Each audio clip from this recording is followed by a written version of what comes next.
Hello everyone, myself Vinesh Kumar Patel. आज जो हम बात करने वाले हो वो last type of cell adaptation. कौन सा है? चिल्लर टाइप डिस्प्लासिया। क्या है? डिस्प्लासिया। प्लासिया ये 3 बार आया, वैसे 3 है, ठीक है। इस part of the job. Then जो आज की वीडियो में जो हम बात करने वाले हो डिस्प्लासिया के बारे में।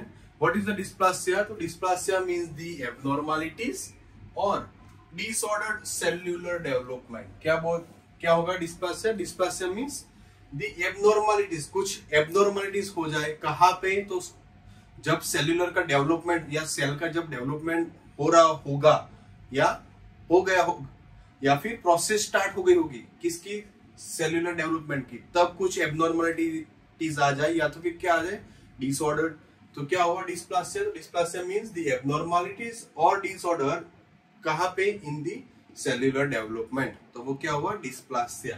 डन। चलिए, डिस्प्लासिया का दूसरा भी एक नाम है। Dysplasia is also known as the atypical dysplasia, है ना। इसका दूसरा नाम क्या है? Atypical dysplasia. वैसे ही दूसरा नाम नहीं है, लॉजिकल बात है ये कि क्यों दूसरा नाम रखा है। रीजन क्या है? कई बार क्या होता है कि कई बार डिस्प्लासिया इज अकम्पेन्ड विथ, क्या होगा? Dysplasia is accompanied with the hyperplasia and metaplasia. क्या होगा कि डिस्प्लासिया क्या करेगा? अकम्पेन हो जाएगा किसके साथ? जहां पे अगर क्या हो रहा होगा? हाइपरप्लासिया हो रहा होगा या मेटाप्लासिया हो रहा होगा, उसके साथ क्या हो जाएगा? वो वहां पे भी क्या हो जाएगा? डिस्प्लासिया डेवलप हो जाएगा। So the often dysplasia is accompanied with the hyperplasia and metaplasia. इन दोनों के साथ भी दिखाई देता है क्या? डिस्प्लासिया, प्लासिया, है ना। डिस्प्लासिया कई बार किसके साथ दिखाई देता है? हमको हाइपरप्लासिया के साथ और मेटाप्लासिया के साथ भी दिखाई देता है। That's why the dysplasia is also known as the atypical dysplasia. इसको क्या बोलते हैं हम? अटिपिकल डिस्प्लासिया बोलते हैं। Done, easy. चलिए, दूसरा जो हमको यहाँ पे याद रखना है कि डिस्प्लासिया सबसे ज्यादा बॉडी में कौन से सेल में दिखाई देता है, ये हमको जानना है और ये याद भी रखना है। चलिए, so the dysplasia is most often shown in the epithelial cells. कहां पे दिखाई देता है सबसे ज्यादा? डिस्प्लासिया इज मोस्टली या तो most of the time is shown in the epithelial cell. Epithelial cells में ही वो सबसे ज्यादा दिखाई देता है, बाकी सब सेल में कम अमाउंट में रहता है डिस्प्लासिया का डेवलपमेंट। चलिए, दूसरा जो याद रखना है, दी मोस्ट कॉमन दो ऐसे कॉमन एग्जांपल है। 2 most common examples of the dysplastic changes are. 2 most common example कौन से? कि एक यूटेरिन सर्विक्स में चेंजेस होगा क्या? तो डिस्प्लास्टिक चेंजेस हो जाएगा। दूसरा कहाँ पे दिखाई देगा हमको? रेस्पिरेटरी ट्रैक्ट में दिखाई देगा, है ना। यूटेरिन, है ना, यूटेरस का जो माउथ रहता है जिसको हम बोलते हैं यूटेरिन सर्विक्स। यूटेरिन सर्विक्स में सबसे ज्यादा डिस्प्लास्टिक चेंजेस दिखाई देता है, तो डिस्प्लासिया दिखाई देता है। और कहाँ पे? रेस्पिरेटरी ट्रैक्ट में सबसे ज्यादा दिखाई देता है। यहाँ पे ये there are the 2 most common example for the dysplastic changes occur inside the uterine cervix and the respiratory tract। चलिए, अभी ये कॉमन चीज तो हमने देख ली कि डिस्प्लासिया क्या है, कहाँ पे ज्यादा देखा देता है, ठीक है। पर डिस्प्लासिया में चेंजेस क्या होते हैं सेल के अंदर, है ना, वो हमको एग्जांपल के तौर पे देखना है, वही एग्जाम में भी लिखना है हमको। So the most common changes in epithelial cell, epithelial dysplasia are most common changes in epithelial dysplasia. Epithelial में कौन डिस्प्लासिया के थ्रू कौन से चेंजेस होते हैं मोस्ट कॉमन? सबसे पहला चेंजेस क्या होगा? Increases the number of the cell layer in the epithelial cells, है ना। जहां पे भी एपिथेलियल सेल या टिश्यू है, वहां पे अगर क्या है, 1 या 2 लेयर है, मान लो कि दो लेयर है, तो बिकॉज ऑफ द डिस्प्लासिया वहां पे क्या हो गया होगा? 2 के 4 हो गए होंगे, 8 हो गए होंगे, 6 हो गए होंगे। So increase the number of the layers of the cell, है ना। सेल के लेयर अगर आप मान लो कि ये 2 लेयर है, अगर यहाँ पे डिस्प्लासिया होता है तो क्या होगा?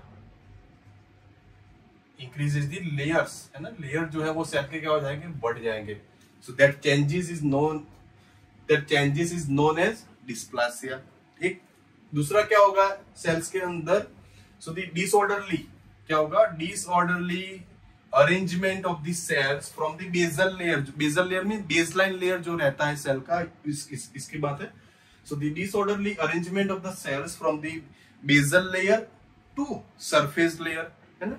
अरेंजमेंट ऑफ सेल्स का क्या हो गया होगा, बेसल लेयर में से basal layer, from the basal layer to surface layer क्या हो गया होगा, डिसअरेंजमेंट हो गया होगा उसका, किसका, सेल का।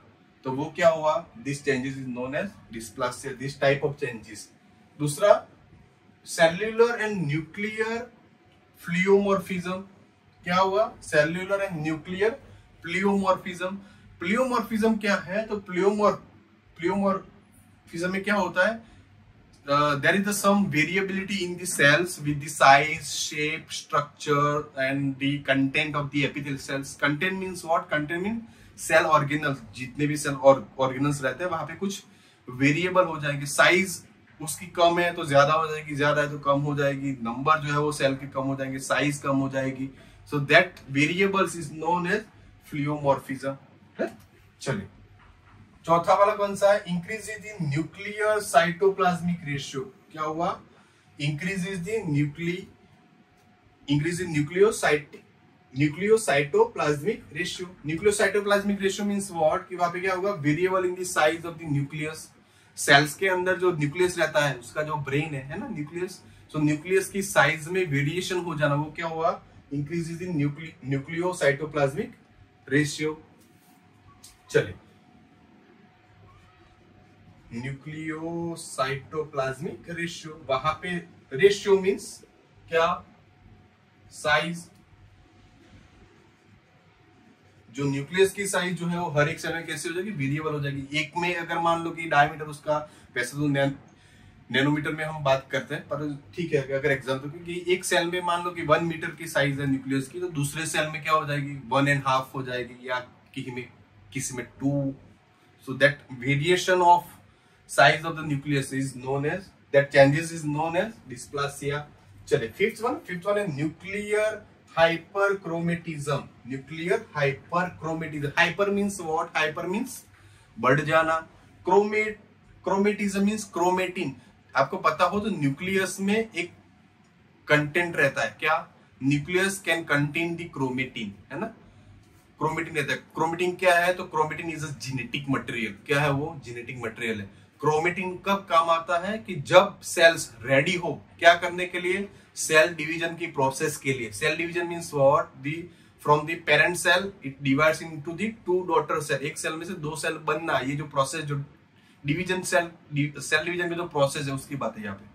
तो जब भी सेल डिवीजन प्रोसेस के लिए रेडी होता है, तब क्या होता है, जो न्यूक्लियस का जो रहता है chromatin, that chromatin can convert into the chromosome. क्या, जो क्रोमेटिन रहता है न्यूक्लियस का, वो क्या हो जाता है, कन्वर्ट होके क्रोमोसोम में कन्वर्ट हो जाता है। So the fifth one is nuclear hyperchromatism. Chromatin का लेवल बढ़ जाना न्यूक्लियस के अंदर, that changes is known as the dysplasia, है ना। क्योंकि क्या होगा, अगर क्रोमेटिन बढ़ जाएगा तो क्या होगा, yes that can affect the cellular development. वो सेल्यूलर डेवलपमेंट में क्या करेगा, अफेक्ट करेगा। दूसरा क्या करेगा, वो न्यूक्लियस को भी डैमेज कर सकता है। अगर न्यूक्लियस ही नहीं रहेगा तो सेल डिवीजन की प्रोसेस की बात हम कहां से पे कर पाएंगे, है ना। That's why this all are the included into the dysplasia, है ना। डिस्प्लासिया में ये सब होता है, जहां पे सेल्यूलर डेवलपमेंट कैसा हो जाएगा, या तो एबनॉर्मल हो जाएगा या तो डिसऑर्डर हो जाएगा। So that's all, that's whole about the dysplasia and the whole about this cell adaptation. Then यहाँ पे cell adaptation खत्म होता है पूरा topic. So thank you for watching the video. Thank you.